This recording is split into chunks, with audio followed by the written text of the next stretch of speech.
Hello guys, मैं हूं डोबी70 और आज की इस वीडियो में मैं आपके लाया हूँ एक बहुत ही इजी और एफिशिएंट बैम्बू फार्म।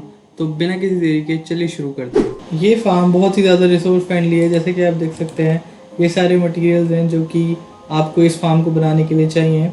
इसमें से कई सारे मटेरियल्स ऑप्शनल भी हैं, जैसे कि इस ग्लास की जगह आप कोई और भी सॉलिड ब्लॉक यूज़ कर सकते हैं। सिमिलरली स्मूथ स्टोन की जगह भी आप कोई और सॉलिड ब्लॉक यूज़ कर सकते हैं, और ग्रास की जगह आप डर्ट भी यूज़ कर सकते हैं। और इन पावर रेल्स की जगह अगर आपके पास गोल्ड की थोड़ी कमी है तो आप नॉर्मल रेल्स भी यूज़ कर सकते हैं, लेकिन उसका मैं एक स्पेसिफिक तरीका बताऊंगा जो कि आप ट्यूटोरियल में देख सकते हैं। तो सबसे पहले आप कुछ बिल्डिंग ब्लॉक्स और रेडस्टोन टॉर्चेस ले लीजिए और एक अच्छा सा फ्लैट एरिया ढूंढ लीजिए इस फार्म को बनाने के लिए। तो सबसे पहले आपको एक 12x27 रेक्टेंगल बनाना है।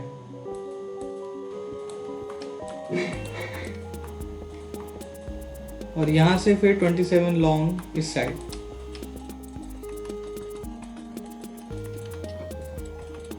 और इस रेक्टेंगल को पूरा कंप्लीट कर लीजिए। अगले स्टेप के लिए आपको किसी भी एक साइड से आना है और 8 ब्लॉक्स काउंट करने हैं कॉर्नर से। 1 2 3 4 5 6 7 8। इस 8 ब्लॉक पे अपना शवल यूज करके एक लेयर ऑफ ब्लॉक्स हटा लीजिए। और ध्यान रखिएगा इन एजेस के नीचे भी आपको ब्लॉक हटाना है। और फिर अपनी रेडस्टोन टॉर्च लीजिए और पूरी लाइन में लगा दीजिए। ध्यान रखिएगा इन एजेस के नीचे भी आपको रेडस्टोन टॉर्च लगाना ज़रूरी है। और सिमिलरली दूसरी साइड पे भी आपको यही चीज़ करनी है। 1 2 3 4 5 6 7 8।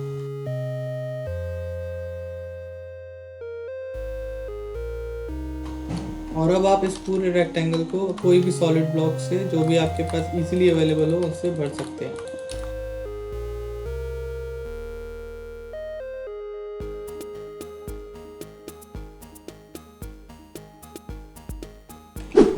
अगले स्टेप के लिए आप अपने हॉपर्स और बैरल्स, कंपैरेटर्स और रिपीटर्स को निकाल लीजिए और किसी भी एक साइड आके एक 2D ट्रेंच को डिप करिए। और यहाँ कॉर्नर के बाद 2 ब्लॉक्स और डिप कर लीजिए।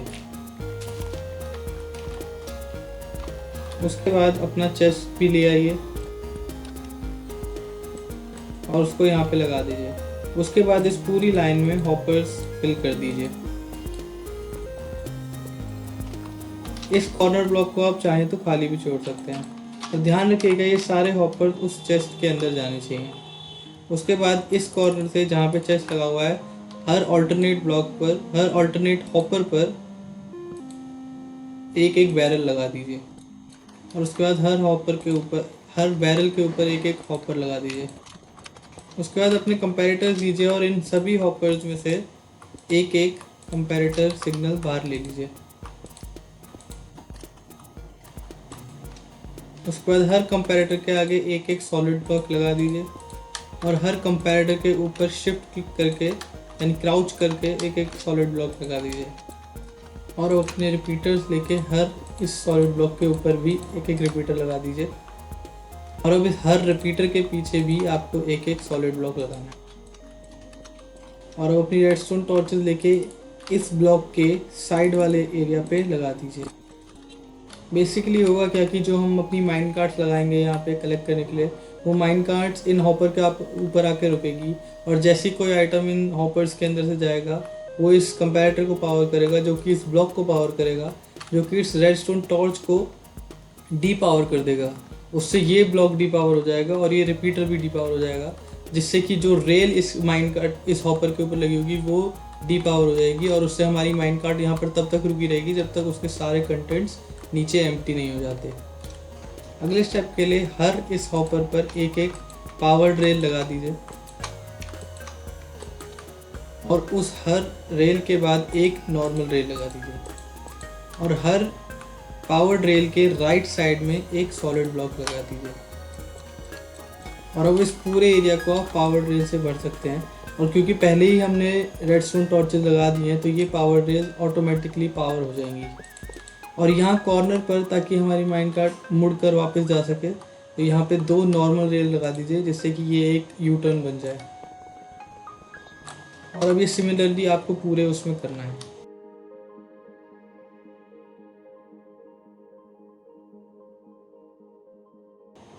सारी रेल्स को लगाने के बाद आप चेक कर सकते हैं कि आपकी सारी रेल्स पावर्ड हैं या नहीं। जैसा कि आप देख सकते हैं यहाँ पे ये वाली रेल्स हमारी पावर नहीं हुई है, तो इसका मतलब यहाँ पे कुछ प्रॉब्लम है, तो हम उसको चेक कर सकते हैं। यहाँ से 1 2 3 4 5 6 7 8 इस ब्लॉक के नीचे एक रेडस्टोन टॉर्च होना चाहिए जो कि यहाँ पे मिसिंग है, हम वो लगा देंगे। अगर आपके पास पावर रेल्स की कमी है या फिर आपके पास गोल्ड की कमी है और आप इनफ पावर रेल्स नहीं बना पा रहे हैं, तो हर सेक्शन में कुछ नॉर्मल रेल्स भी आप लगा सकते हैं। बस ध्यान रखिएगा कि बीच वाले एरिया में कुछ पावर रेल्स होनी चाहिए ताकि जो माइन कार्ट आए वो अपना मोमेंटम कंटिन्यू करके वापस यहाँ तक आ पाए। अब अगले स्टेप के लिए आप अपनी सारी माइन कार्ट्स को इन ट्रैक्स पर लगा सकते हैं। अगले पार्ट के लिए आप अपने सारे सॉलिड ब्लॉक्स को ले सकते हैं और यहाँ से जहाँ से ये कॉर्नर शुरू हो रहा है, इस रेल के राइट साइड में जहाँ पे नॉर्मल रेल लगी हुई है, यहाँ से एक 3 वाइड प्लेटफॉर्म ऊपर की तरफ बनाना है।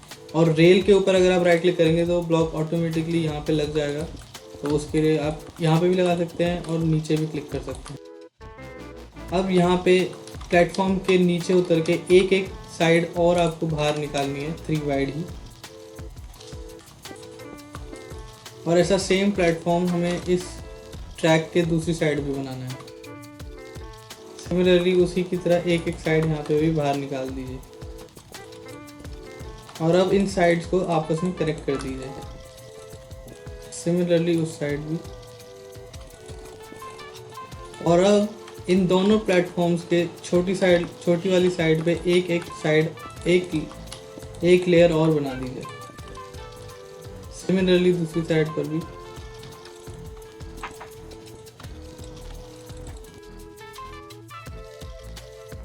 नेक्स्ट पार्ट के लिए आप अपने ग्रास ब्लॉक्स को ला सकते हैं और इस पूरे एरिया में जो बीच में खाली एरिया बचा है, यहाँ पे हमें पूरे में ग्रास ब्लॉक्स लगाने हैं। इस ग्रास की जगह आप डर्ट या कोई और ब्लॉक जिस पे बैम्बू प्लांट हो सकता हो वो भी यूज़ कर सकते हैं। मैं ग्रास सिर्फ इसलिए यूज़ कर रहा हूँ क्योंकि ये देखने में बहुत अच्छा लगता है। तो हमारा नेक्स्ट पार्ट है फ्लाइंग मशीन बनाना। तो उसके लिए अपने slime blocks, observer, redstone dust, levers और दोनों ही पिस्टन ले सकते हैं। उसके साथ ही साथ आप अपना ऑब्सीडियन और एक स्टैक ग्लास भी ले सकते हैं। फ्लाइंग मशीन बनाने के लिए आपको पहले इस कॉर्नर पे आना है जहाँ पे आपने चेस्ट लगाई है, वहाँ से 8 ब्लॉक्स काउंट करना है और यहाँ पे आकर आपको अपना फ्लाइंग मशीन बनाना शुरू करना है। सबसे पहले आपको यहाँ पे एक टेम्प्रेरी ब्लॉक लगाना है और उसके बाद एक सॉलिड ब्लॉक इस प्लेटफॉर्म के बाहर जाता हुआ ये लगाना है।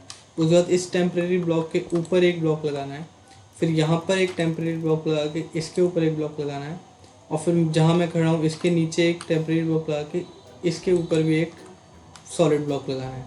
इन दोनों ब्लॉक्स के ऊपर आप अपना रेडस्टोन डस्ट लगा सकते हैं। उसके बाद नीचे आके इन सारे टेम्प्रेरी ब्लॉक को हटा लीजिए और अपना रिपीटर लेके इस तरफ जाता हुआ रिपीटर लगाइए। इस वाले ब्लॉक के अंदर वो जाना चाहिए और इस रिपीटर को आप 3 टिक्स पर डिले सेट कर दीजिए जो मैक्सिमम डिले है। अगर आप एक और बार करेंगे तो ये वापस यहाँ चला जाएगा, तो इसको मैक्सिमम डिले पर कर दीजिए जो कि होता है 3 टिक्स, 4 टिक्स पर। उसके बाद आप अपनी रेडस्टोन टॉर्च लेके यहाँ पे लगा सकते हैं और अपना नॉर्मल पिस्टन जो है यहाँ पर लगा सकते हैं। अभी आप देख रहे हैं ये डिफ़ॉल्टली पावर्ड है इस रेडस्टोन टॉर्च की वजह से। उसको हम चेंज कर सकते हैं। अपना लेवर लेके यहाँ पे लगा दीजिए। जैसे ही आप इसको ऑन करेंगे ये वाली रेडस्टोन टॉर्च डीपावर हो जाएगी जिससे कि वो पिस्टन भी बंद हो जाएगा, लेकिन इसको डिफ़ॉल्टली अभी ऑन ही छोड़ दीजिए। उसके बाद कुछ टेम्प्रेरी ब्लॉक्स लेकर यहाँ पे एक ब्लॉक लगाइए और एक ऑब्जर्वर ऐसे लगाइए कि वो इस ब्लॉक की तरफ फेस कर रहा हो और उसका पावर डायरेक्टली इस रिपीटर में जाए। जिस ब्लॉक के ऊपर आपने ऑब्जर्वर लगाया है उसके लेफ्ट साइड वाले ब्लॉक के ऊपर एक टेम्प्रेरी ब्लॉक लगाइए और इसके ऊपर अपना ऑब्सीडियन लगा दीजिए। ऑब्सीडियन की जगह आप कोई और इमूवेबल ब्लॉक जैसे कि फर्नेस या फिर कोई भी ब्लॉक जिसके साथ इन्वेंट्री अटैच्ड होती है वो भी लगा सकते हैं, लेकिन ये ऑब्जर्वर दिखने में अच्छा लगता है इसलिए मैं यही यूज़ करता हूँ। उसके बाद अपना आप स्टिकी पिस्टन और स्लाइम ब्लॉक्स निकाल लीजिए। एक स्टिकी पिस्टन डायरेक्ट इस ऑब्सीडियन पे कनेक्ट कर दीजिए। उसके बाद एक स्लाइम ब्लॉक इस स्टिकी पिस्टन के आगे लगा दीजिए और फिर इस तरफ आकर एक स्टिकी पिस्टन इस स्लाइम ब्लॉक पे क्लिक करिए जिससे कि उसका फेस इस साइड हो जाए और वहाँ पे भी एक स्लाइम ब्लॉक लगा दीजिए। उसके बाद दोनों स्लाइम ब्लॉक से 4 स्लाइम ब्लॉक्स और अटैच कर दीजिए और फिर इन दोनों स्लाइम ब्लॉक्स इन दोनों आर्म्स के एंड पर आप एक एक ग्लास ब्लॉक लगा दीजिए।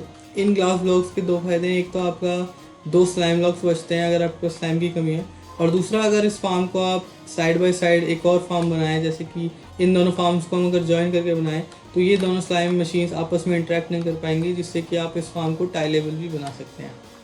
अब आप इस वाले पिस्टन के पीछे आके खड़े हो जाएं और सामने जाकर दूसरी साइड चले जाएं।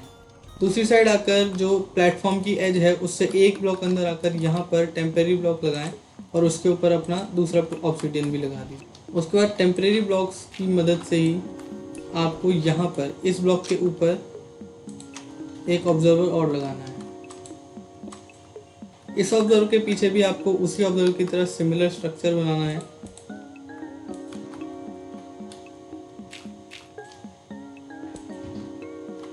इन दोनों ब्लॉक्स के ऊपर आपको फिर से रेडस्टोन डस्ट लगाना है। इस ब्लॉक को हटाकर यहाँ पर भी एक रेडस्टोन रिपीटर आपको इस तरफ लगाना है, जिसको भी आपको मैक्सिमम डिले पे सेट करना है, जो कि है 4 टिक्स। अब अगर आप चाहें तो यहाँ पर भी एक लेवर लगा सकते हैं, क्योंकि कई बार चंक लोडिंग और डीलोडिंग की वजह से हमारी स्लाइम मशीन यहाँ पर स्टक हो सकती है, तो उसको यहाँ से वापस भेजने के लिए आप इस लेवर को यूज़ कर सकते हैं।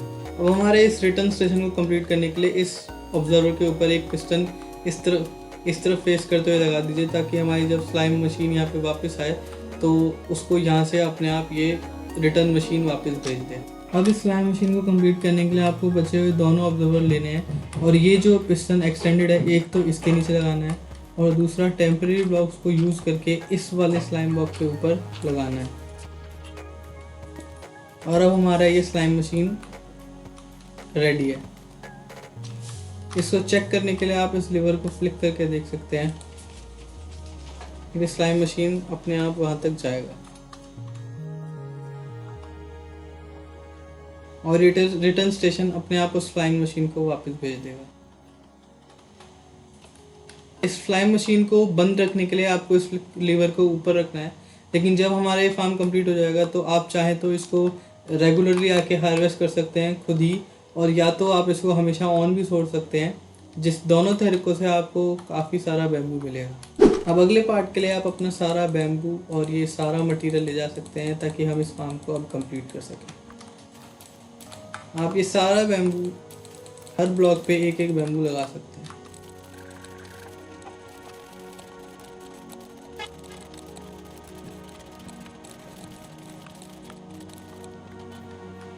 और जैसे कि आप देख सकते हैं हमने सारे ही फार्म में बैम्बू लगा दिया है और ये बहुत ही जल्दी ग्रो होना भी चालू हो गया है। अब हमारा फार्म बेसिकली तैयार है, लेकिन जब ये फ्लाइंग मशीन इस सारे बैम्बू को हार्वेस्ट करेंगी तो ये बाउंस होकर और अपनी ट्रैजेक्टरी की वजह से फार्म के बाहर भी गिर सकता है। तो इस फार्म की वॉल्स बनाना बहुत ज़रूरी है। इस फार्म की वॉल्स बनाने के लिए मैं ग्लास ब्लॉक्स का यूज़ करने वाला हूँ, लेकिन आप कोई भी और ब्लॉक यूज़ कर सकते हैं जो भी आपको इजीली अवेलेबल हो। कॉर्नर्स पे मैं स्मूथ स्टोन पिलर्स बनाने वाला हूँ। हर कॉर्नर पे आप 10 ब्लॉक ऊंचा पिलर बना सकते हैं और आप इन सभी साइड्स को किसी भी सॉलिड ब्लॉक से भर सकते हैं। जैसा कि मैंने कहा, मैं इन साइड्स को ग्लास ब्लॉक से भरने वाला हूँ ताकि हम देख सकें इस फार्म को ऑपरेट करते हुए।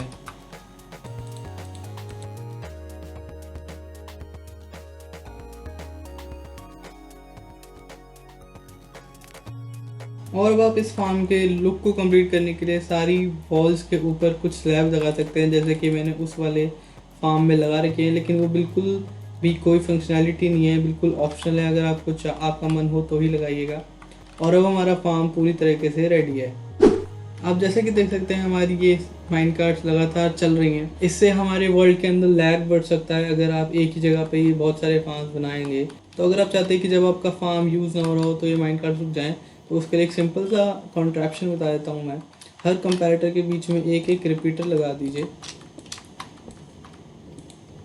और जिस साइड से आपने ये रिपीटर लगाए हैं वहाँ पे एक लीवर लगा दीजिए। जैसे ही आप इस लीवर को क्लिक करेंगे ये सारे ब्लॉक्स पावर हो जाएंगे, जिससे कि ये सारी टॉर्चेस डी पावर हो जाएंगी और ये सारे रिपीटर्स भी डी पावर हो जाएंगे और हमारी सारी माइंड कार्ड्स यहाँ पे आकर रुक जाएंगी। और जब भी आपको इस फार्म को यूज़ करना है तो आपको जस्ट सिंपली इस लीवर को फ्लिक करना है, उससे हमारी सारी माइंड कार्ड्स चालू हो जाएंगी और फिर जाकर आपको अपनी फ्लाइंग मशीन को ऑन कर देना है, जिससे ये सारा बैम्बू हमारा हार्वेस्ट हो जाएगा। बैम्बू फार्म के इस डिज़ाइन से अगर आप हर कुछ टाइम में आकर जब ये सारे बैम्बूज पूरी तरीके से ग्रो हो जाए और तब हार्वेस्ट करें, तो हर हार्वेस्ट पे आप ऑलमोस्ट 2000 बैम्बूज को कलेक्ट कर सकते हैं। और अगर आप इस फ्लाइंग मशीन को हमेशा चलता छोड़ दें और कलेक्शन मैकेनिज्म को अपना काम करने दें, तो पर आवर आप लगभग 10,000 बैम्बूज को कलेक्ट कर सकते हैं, जो कि इक्विवेलेंट होता है लगभग इतने ब्लॉक्स ऑफ बैम्बू के। और अब मैं आपको एक बात और बताऊं कि ये फार्म पूरी तरीके से स्केलेबल है। आप इस फार्म को कितना भी लंबा और कितना भी वाइड बना सकते हैं। बस उसके लिए आपको मल्टीपल फ्लाइंग मशीन्स बनानी होंगी, और उसमें भी कोई बड़ी बात नहीं है। हर कुछ डिस्टेंस पर ये फ्लाइंग मशीन के स्टेशंस बनाने होंगे और ये फ्लाइंग मशीन बनानी होंगी, और वो अपना काम लगातार करती रहेंगी। और आपको नीचे वाला कलेक्शन मैकेनिज्म भी बस थोड़ा बड़ा बनाना होगा। अगर आपको कोई भी क्वेरी हो तो आप कमेंट सेक्शन में पूछ सकते हैं। वीडियो अच्छा लगा हो तो इस वीडियो को ज़रूर लाइक कीजिएगा। मेरा नाम है 70। मिलते हैं एक वीडियो में। Good bye.